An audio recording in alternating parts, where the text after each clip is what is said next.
Okay, so we're going to talk about one-to-one functions, and we're going to kind of mention why it is important or why it's nice to have one-to-one functions. And obviously it shouldn't be, once we get into this, it shouldn't be of surprise to you that we're also talking about inverses, because we'll see that one of its conditions, or the main condition of a function having an inverse, is it has to be one-to-one. But before we do that, let's first talk about what one-to-one functions are. So let's define one-to-one functions. So we would say that a function is said to be one-to-one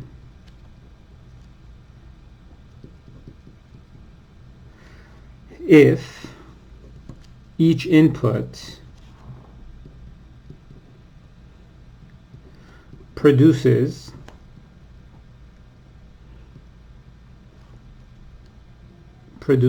a unique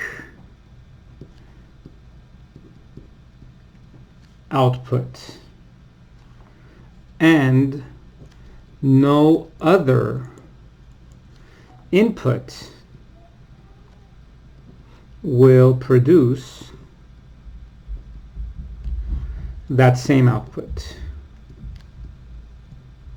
So in other words, what we're basically saying is, and we'll do this algebraically, or we'll give a mathematical, like with an equation, like explanation. But what we're saying is, for a function to be one-to-one, I can't have two different inputs take me to the same output. Okay, so that's why we're saying each input produces a unique output, and I will never be able to find another input that will produce that same output.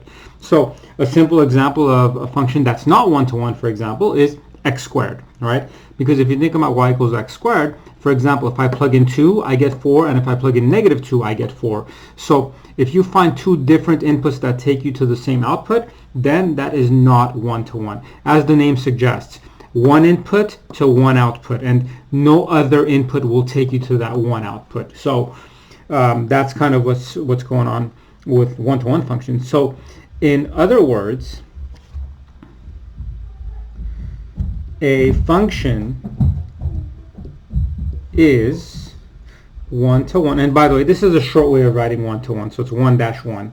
One-to-one if f of x sub 1 doesn't equal to f of x sub 2, which, what are we saying here? My y values are never the same for two different x values. So we're saying f of x sub 1 does not equal to f of x sub 2 whenever x sub 1 doesn't equal to x sub 2, right? So that's kind of like what's going on here. So just to kind of show you guys visually what's going on here, so once again, let's draw these blobs.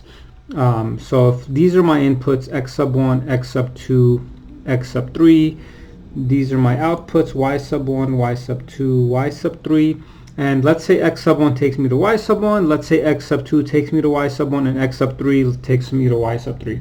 So if you look at this picture, my question to you is this one-to-one, yes or no? And if you answered no, you're right, because why is this not one-to-one? Because we have two different inputs taking me to the same output. So this is not one-to-one. So for example, if I have set A and set B, let's do the same thing. This is x sub 1, x sub 2, x sub 3, y sub 1, y sub 2, y sub 3. Let's say, I don't know, x sub 1 takes me to y sub 3, x sub 2 takes me to y sub 1, x sub 3 takes me to y sub 2. Now, if you look at this picture, what is it that we know? Each input takes me to a unique output, and no other input takes me to the same output. So this one is one-to-one. Okay, so that's kind of the main idea here. So we have now a visual way of checking to see if something is one-to-one, which is known as the horizontal line test. So the horizontal line test says a function is one-to-one if and only if no horizontal line intersects its graph more than once. Now, hopefully you understand visually why the horizontal line test helps us check and see if a function is one-to-one or not. For example, let me just give you a quick visual. See, we know this is the graph of x squared, and earlier on we said that, hey, this is not one-to-one. Now look at what the horizontal line test is doing.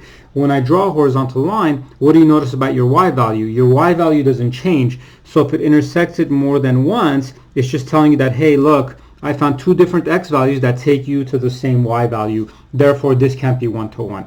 So if my horizontal line intersects the graph, all horizontal lines intersects the graph once, then that means it is one-to-one. Okay? So let's look at our first couple of examples. So for example 1, we're going to say, is f of x equals to 3x cubed 1-to-1? So, and the answer to this is yes. Because what is it that we notice? Because of the x cubed, we would say, look, notice whenever x sub 1 doesn't equal to x sub 2, then 3x sub 1 cubed will not equal to 3x sub 2 cubed, right? Because the y values of x sub 1 and x sub 2 will be different. So then the answer to this is, which means it's 1-to-1. Okay? So now if this were, let's say, x squared, then I would be able to give a counterexample. So just keep that in mind. If you're ever going to show something is false, then just show me a counterexample. So for example, what else? One thing that we can do is we can now go on to example 2. Is f of x equals to x squared plus 2 1-to-1? And the answer to this one is what? In fact, it is no, right? So no, because we can now, anytime you're trying to disprove something, by the way, see, for example 1, we're trying to prove something, so we have to make a statement that's true for all cases. For example 2, when you say no, you should be able to give a counterexample. So you could say, look, notice f of -1 equals to, if I plug in -1 here, I get 3, and f of 1 equals to 3. And it doesn't matter which example you come up with, as long as you come up with one counterexample. So this would mean it's not 1-to-1, because we showed two different inputs took me to the same output. Okay? So with that said, now let's talk about the inverse of a function.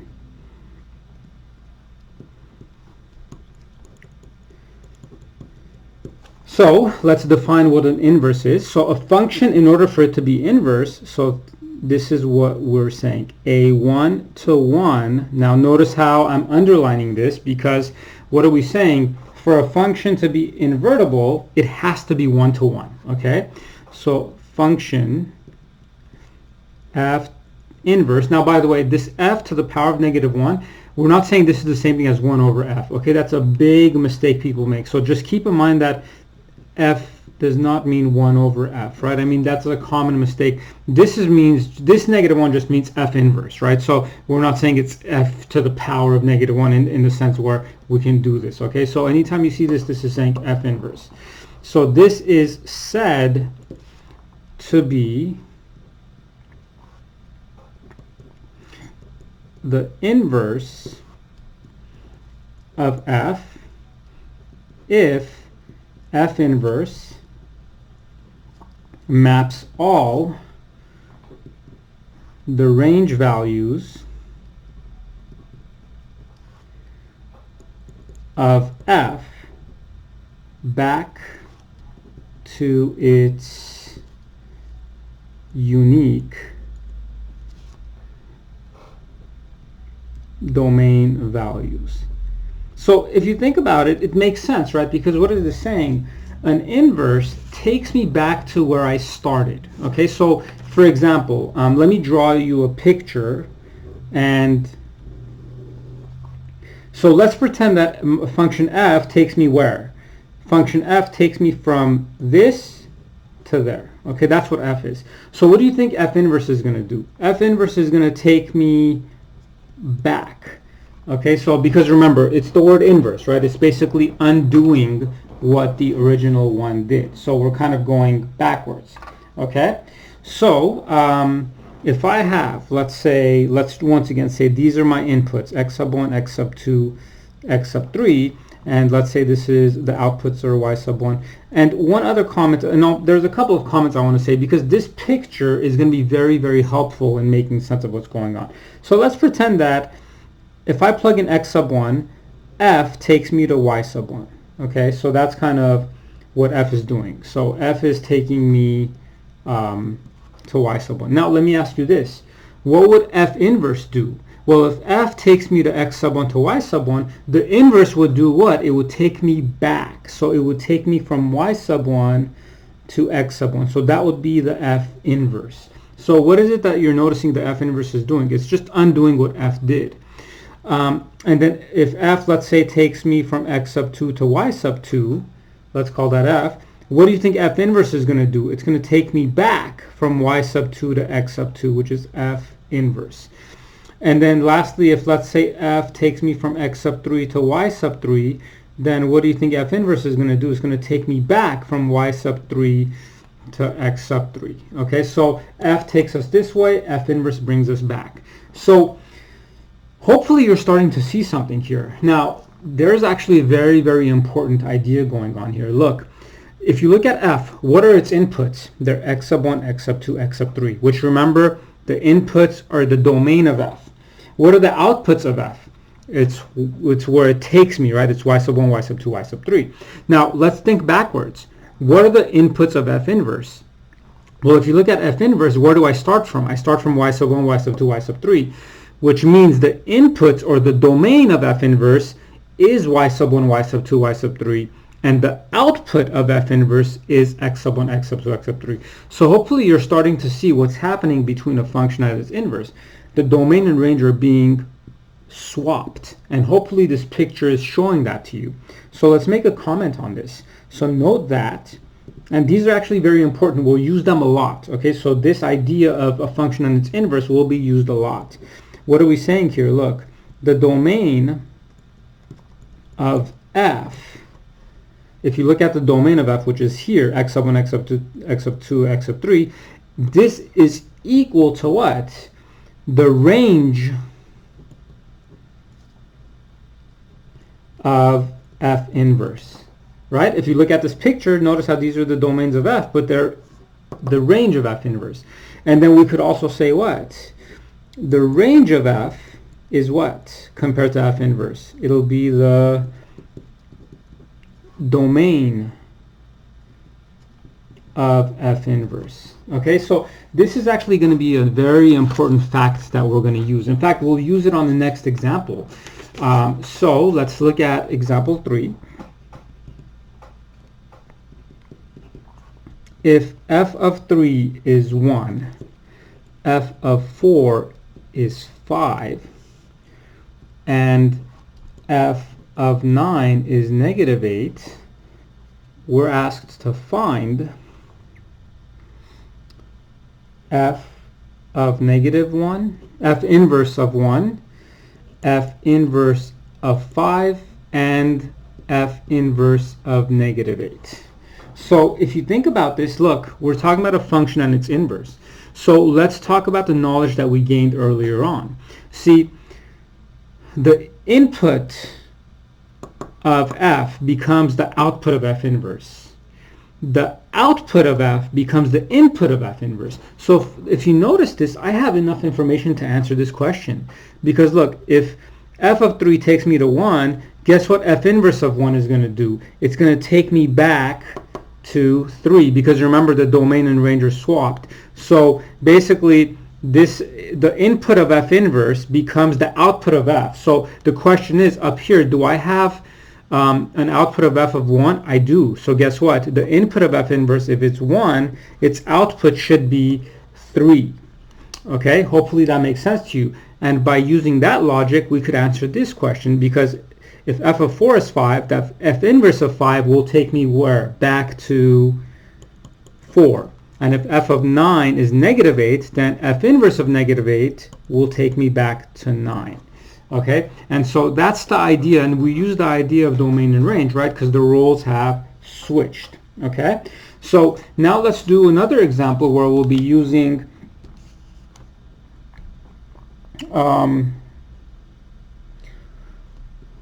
we may have to be using, so we would say for the graph. So now we're going to use a graph of f of x. We have this, so let me give you this. So 2, 4, 6, 8. So I'm going by 2s, 12. And it looks like this.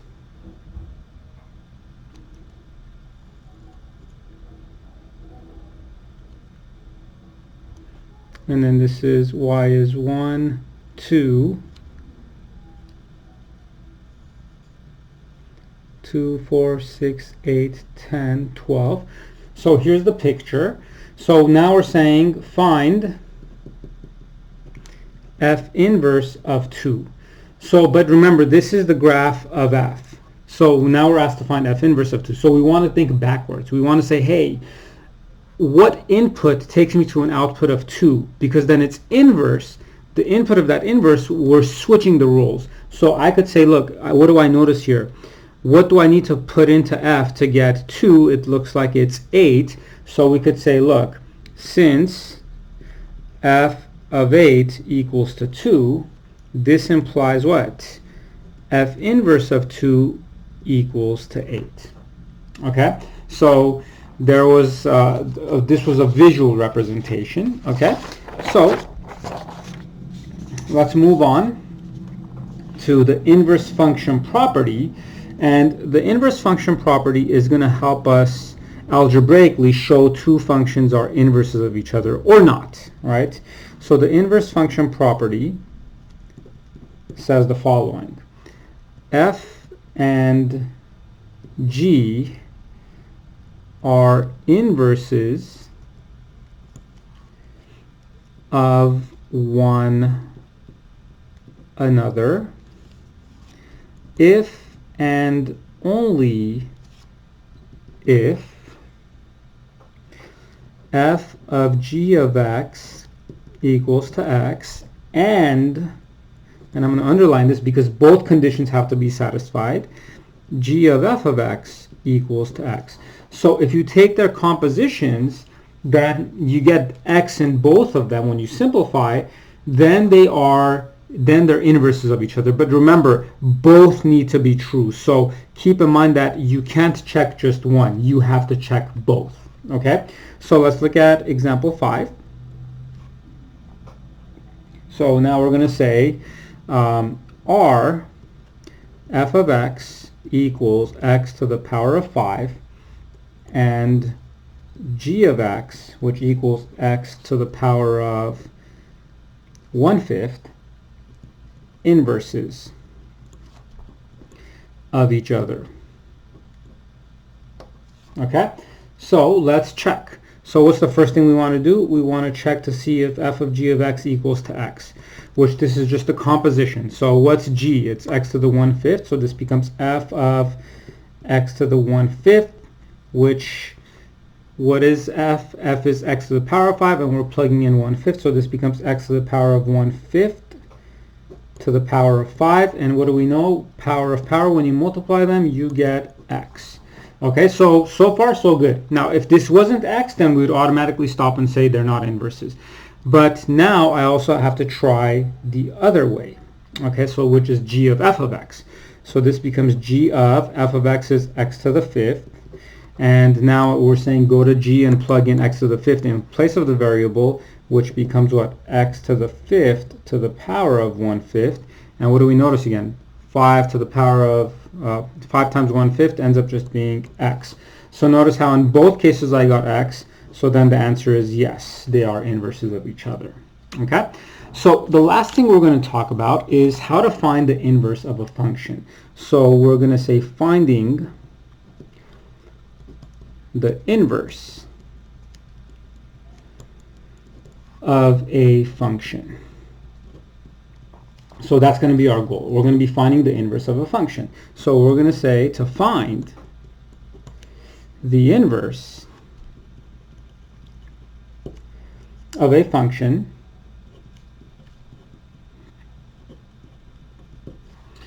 we will follow these steps. So you may have done this before, but let's talk about this because it's very, very straightforward. Okay, so first thing is we will interchange x and y. So you're just swapping x and y. And then the second thing you'll do is we will solve the equation for y if possible. Now sometimes you might swap x and y and you might not be able to solve for it, which then that's basically it. I mean, you kind of stop there. But then once if you're able to solve for y, you solve for it, and then that will result in obtaining the inverse. Okay? So let's actually do an example where we'll be finding the inverse. So for example 6, we're going to say find the inverse of a, which is f of x equals to 6x minus 8. And let's do part B, which is f of x equals to 2x plus 1 over x plus 2. Okay, so let's take a look at these. So for part A, that's y, that's x. So what am I going to do? I'm going to swap x and y, and now I'm going to solve for y. So add 8 to both sides. I get x plus 8 equals to 6y. Divide both sides by 6. I get y equals to 1/6 x plus 8 over 6, which is 4 over 3. So f inverse of x is 1/6 x plus 4/3. Okay? Now, for this one, it's a little more involved, but same idea. So you might want to pause the video and then try to do this on your own, and then kind of press play again and see what happens or how we solve this. So swap x and y. So this becomes x equals to 2y plus 1 over y plus 2. So to solve for this, the first thing I want to do is I want to get rid of the y plus 2 from the denominator, because when we're solving for y, we don't want any of our variables in the denominator. So multiply both sides by y plus 2.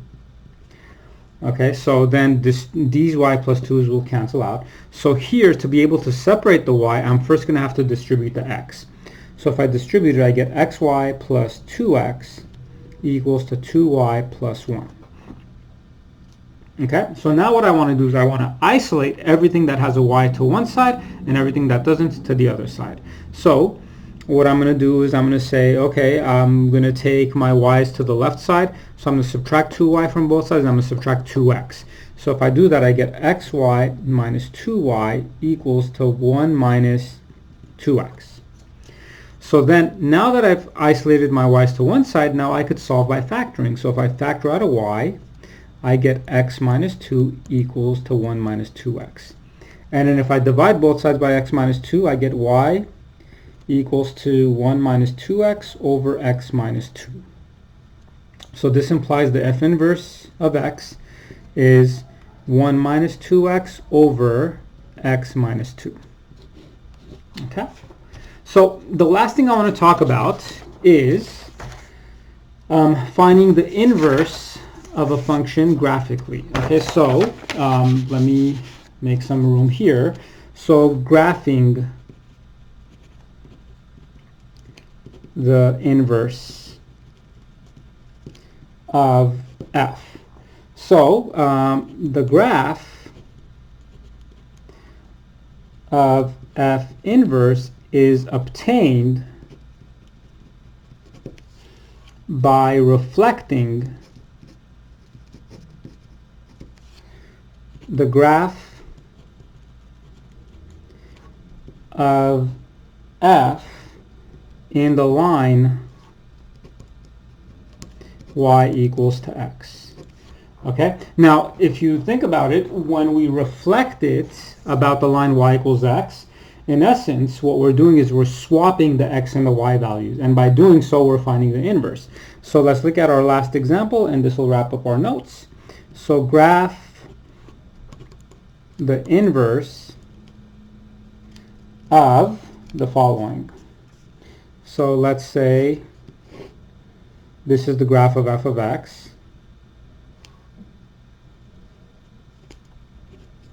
Okay. Now to graph its inverse, what is it that we need to do first? And let me try to use maybe a different color, or I'll use, let's use red to graph the inverse. So first we need to draw the line y equals x, which looks like this. And what I want to do is I want to reflect this line about, or this function about the line y equals x, which what would it look like? It would look like this.